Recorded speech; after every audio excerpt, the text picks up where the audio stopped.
Hi there, everyone. My name is Dafna Lender. I am a licensed clinical social worker, and I've been working with children and families for 23 years, and I am a therapist and trainer and supervisor in TheraPlay and a therapist, trainer, and consultant in dyadic developmental psychotherapy. And today I'm going to talk to you about the concept of shame in child development. So shame is a natural part of development. It is the feeling that we have that tells us when we're out of line with our pack, with our group, because we are pack animals and we want to be okay with the rest of the social norms. And so when we do something wrong, we feel that shame. And there's a function for it, and there's also a developmental phase for it. So let's talk about what is that developmental phase. When a baby is born, they pretty much don't do anything wrong. So there's no reason to punish them or discipline them. But when they get to a stage where they begin to toddle around and they might go over to the electric outlet and try to stick their finger in the electric outlet, is the first time that their parent might tell them, "Oh no, don't do that, don't touch that." And the child, the baby, will have never seen the parent act so scary and so mean. And they think from that developmental point of view that it's a whole other person, like a monster that's jumping out of their parent. And what do they do? What does a baby do when you yell at them? They go,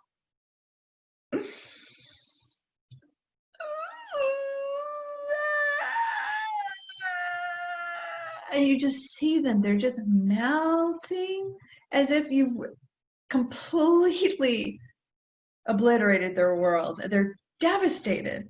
And what does a parent typically do? They pick the baby up and they say, "Oh, you know what? I'm sorry. I didn't mean to startle you. It's okay. It's just you can't stick your finger in the light socket, but it's okay. Look, it's okay. It's okay. Oh, look over there. Hey, there's a little bird on the tree." And they do all sorts of things, try to make the baby feel calmer, to make them feel more soothed. And that whole cycle is actually just a repair cycle where the child learns that if my parent has to stop me from doing something and reprimand me, then it's not that I am a bad person completely on the inside and that I'm rotten and no good. It's just that I can't do that thing, but they still love me and I'm still in their favor. And the way they learn that is exactly from all of the reconnections the parent does to reassure, the touch, the rocking, the little diversion, and the empathic voice. And so after a while, the baby learns. And how many times do you have to stop a toddling 2-year-old from touching things or jumping off the couch in a dangerous way or pulling on the drapes and possibly getting hurt? You're constantly having to tell them, "Hey, no, wait, don't stop, don't touch that, whoa, that's dangerous, here, get off." But the way you do it teaches the baby that what my parent is doing is she's saying that I can't do this particular thing, but it doesn't mean that I'm a bad, rotten, no good kid. And so what that does is it transforms the shame feeling of, "Oh my God, I'm so devastated that my parent has scolded me," to a healthy thing that's called guilt. Guilt is you do something wrong and you feel bad about it. So because you because you have that natural connection to the other person, you want to be in their favor. So if they're hurt or they're disappointed, it's a motivator for you as for a child to be able to maybe make amends, admit that you're wrong, correct the mistake, or not do it in the first place. And so that natural developmental stage of going from shame to guilt in a healthy way will allow a child who's a little bit older, like let's say they're in kindergarten and they want another child's marker, but they're not going to just grab it out of that child's hand because they know what it feels like and they don't want to hurt the other child. And it's because if they did, it would hurt them because they feel connected to that other child. And if they did grab the marker, then they would feel guilty, and they might have an impulse to somehow make it up to the child, or by maybe giving them a little gesture or a pat, or giving them something nice in return, something like that. So that is basically what our social structure is built on, that foundation, that we don't want to do something to someone else that's not pleasant for them or violates them, because it would hurt us, literally, because we're empathic creatures. So that's the way that's the normal trajectory, and that's really healthy. What happens when shame turns into something that's much more of a pervasive feeling of feeling bad, and a kind of a toxic shame is what we call it, is if a baby, when they're being raised by their caregivers, the caregivers may consistently or intermittently really overreact to something and harshly intervene and punish the child for something that's a pretty normative behavior, like spilling a drink, soiling their clothes, or even just breaking something in the house, and they were told not to run, or they were told not to touch something and they broke it. And if the parent or the caregiver scares the child and screams and says, scares the child, and gets really, really angry, and yells and intervenes in a frightening way, coupled with, and very often this happens, that the child is then sent away, maybe sent to their room, or sent to sit on the stairs, or on a naughty chair, or some other, they feel like they're sent away, and they're left there, like they don't get to come back into the fold. That is a really big double whammy feeling of the baby feels, I'm actually bad, I'm unwanted, I'm no good, I'm a piece of garbage. It's a very damaging feeling, because we naturally, as humans, we will blame ourselves if the parent is harshly disciplining us, thinking, I must be all bad. It's certainly not my parent, it's me. And so when a baby grows up and having that kind of chronic experience of being shamed, then they have a very, very painful state that they can't manage on their own. So what happens is they become either really withdrawn or really defensive, and they can get very rageful and actually turn it outward and blame other people. So they can say, oh, I didn't do anything wrong, it was that other kid who, took my marker, I didn't take their marker. And that's actually a defense mechanism to not to feel so much pain, of feeling so much shame. So some of these kids, you will see them, they look callous, they look careless, they look mean, they might even laugh when another child's hurt. And that's a very, when you see that you don't forget that, because you think, what's wrong with this kid? Is he like, a fledged, like he's a little psychopath in training or something, that he laughs when other people are hurt?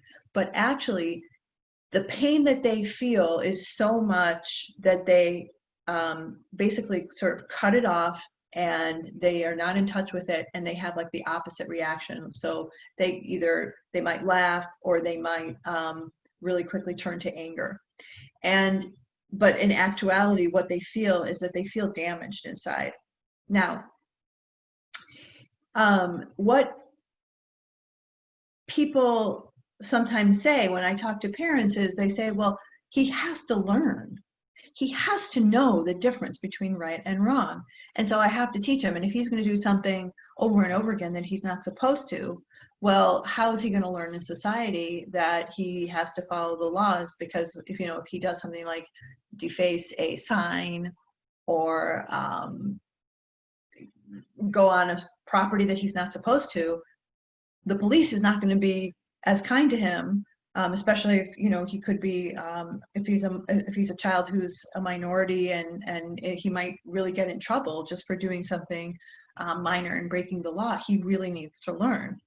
And I say to parents, yes, I think we have the same goal in mind. We both want the child to become independent. We want him to be respectful. We want him to be able to exist in society. But if you harshly punish a child for things that are, developmentally normal, or even things that you might be concerned about that are very troubling, and I'll mention a few in just a second, some behaviors.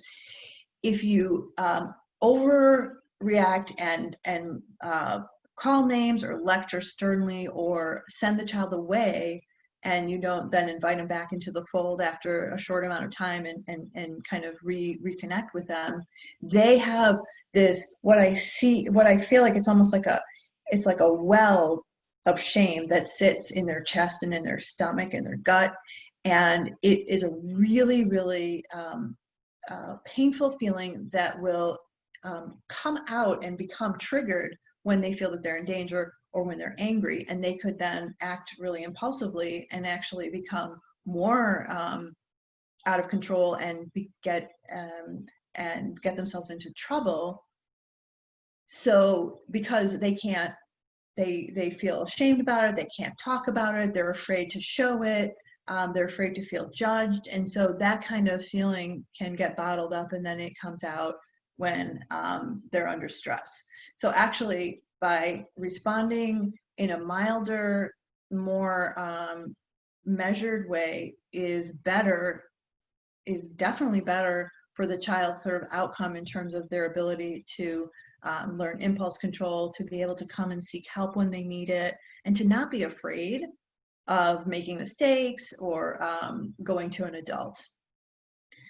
Okay, so the kind of things that I'm talking about is, like, let's say a child doesn't want to eat the food that's served to them, and maybe this is an incident that I actually was working on with a family, that the kid hid the food in the couch, and the couch was like, they discovered it got like rotten food in the couch, and they were really upset, and sort of lectured the kid and gave her a consequence, and she had to stay in her room for a long time. But the way that it was presented to the child was that, she was really, really disrespectful, and that she was wasting the food, and she was also lying about it because she hid it, and there was a very strong sort of moral judgment about it. And so the girl, I could see she was just like getting more and more kind of shrunk into herself, and she was feeling really demoralized. But there's a sense underneath that she's either kind of just feeling really disconnected, rejected, and resentful, things like that. And that doesn't bode well for her to be able, when she makes other mistakes, to be able to kind of come clean with her parents and be able to rely on them to help her. So that's kind of one example. So one thing, what I would recommend is it's fine if you have to give a child a timeout, and they're misbehaving or something, they're not acting appropriately at the table at dinner time or something like that. If you need to send them to a timeout, that's fine. The idea is that you want to go back and get them after a short amount of time. Some people use the shorthand of like 1 minute for every child's chronologic age. So if he's 7 years old, he would stay in timeout for 7 minutes. But the most important thing is to not relegate the child to go into their room and that they can't come out for the rest of the night. Go and get them after a few minutes. And when you go in, kind of smooth out your face and don't act angry, and repeat, what did you do wrong? Do you know what you did wrong? And you can't do that again, and start lecturing them, because that really is exactly what they're afraid of. It triggers the feeling of, I'm a no good, rotten kid, and therefore, might as well continue to act out. That's the thing that you want to avoid. You want to open the door and you want to greet the child with an open face and inviting face and say, you know what, it's time for the salad, and you actually helped to make the salad and cut the cucumbers, so come on back with us to join the table. And you don't need to repeat and go over what it is that they did. The important thing is the repair, that you go and get them and you show them you're still in our favor. So, and for the child, that hid the food under the couch, yes, she has to help clean it up. She might do something to help her mom with chores or something, since her mom was the one who had to clean it up. So, one nice thing to do is to help mom with chores.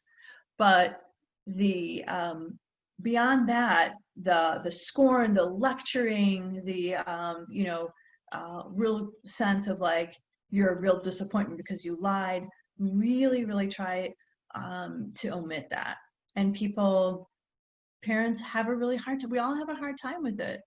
I would venture to guess that if you have a hard time with it and you feel like you really need to talk sense or punish your child to really get them to understand this, it could be in part because you too were raised that way. And maybe you wouldn't have dared to do the things that your children do to you, because if you had done that, your parents would have reacted really harshly to you. You would have never even dreamed of it. And that may be a reason why non-consciously, so I'm not saying that you think about it and are aware of what you're doing, but you could be thinking to yourself, I don't want you to do this because you could get in huge trouble, so I'm really going to teach you. Or alternatively, you might be thinking to yourself non-consciously that I would have gotten in so much trouble for this. How dare you even consider doing this?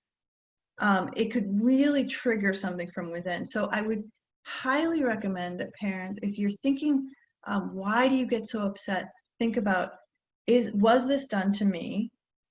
And you might say, well, it was, but I turned out okay. And I was raised this way and I turned out just fine. And you probably were. You were possibly, you were raised this way and you're independent and you're strong and you get things done and you're a good citizen. However, you also have to think, at what cost? It could be that a part of you from that kind of, really fearful upbringing that you experience, you might feel sometimes lonely. You might feel rejected. You might feel like you don't connect with people that well, that you maybe don't even connect with your child that well, or with a partner. And so that comes at a cost.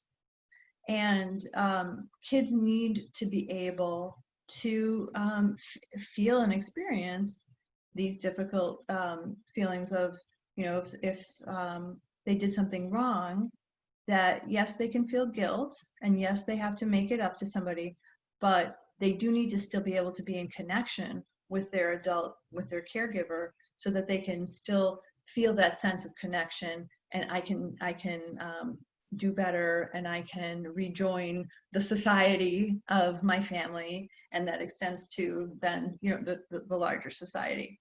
So I hope that you have enjoyed this discussion about shame, and that you'll join me next week.